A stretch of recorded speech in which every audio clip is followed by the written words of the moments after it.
Hey everybody, my name is Amy and I just want to explain to you what this channel is about. It is called Civil Centrist Saints, and the point of this is because I am trying to express to other individuals of my faith or of Christian faiths why I believe that being a centrist or a moderate when it comes to politics is really the best way to go, because neither political party in the US has all of what our church believes, at least as LDS individuals. And I would also venture to say as other Christians.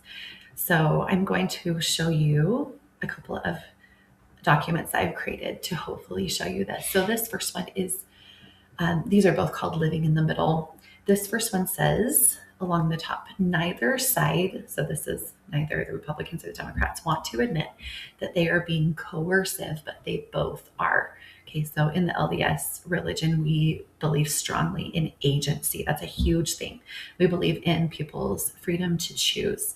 So a lot of either side doesn't want to believe that they're being coercive and taking away agency, but they both are when you get to the far side. So keep watching. All right, it says, so there is so much hypocrisy. They will claim freedom, liberty against things that they don't want, right, depending on the side, but they see no issue in controlling others in the same way for things that they do support.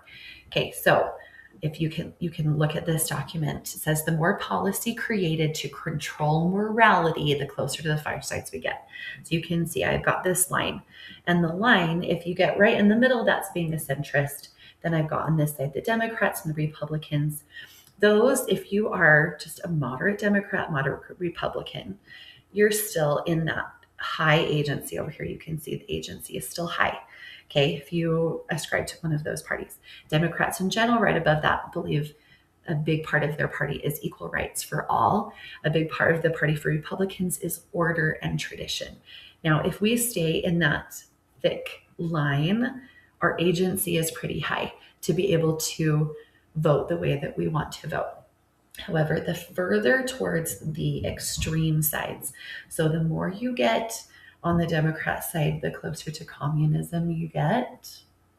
And the more you get on the Republican side, the further extreme you get to is fascism.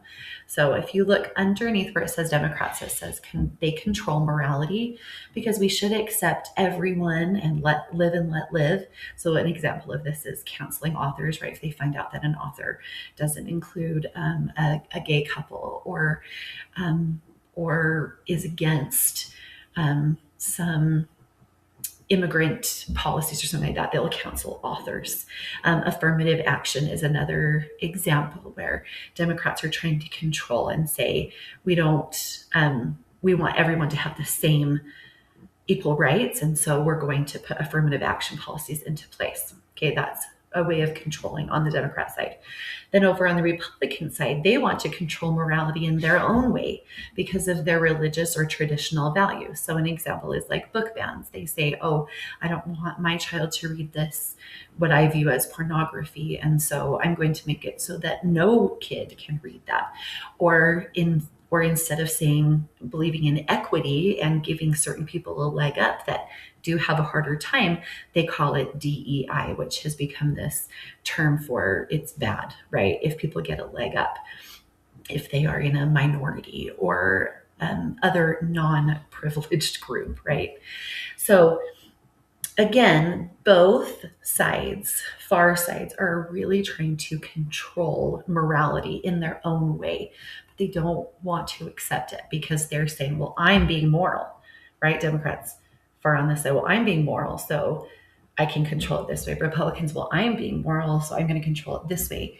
But they both are creating policy based on their own morality, forgetting that a lot of people are going to disagree with that, right? And so if they're going to try to control on their own morality, we get into communism or fascism. Okay, I'm going to do the next slide.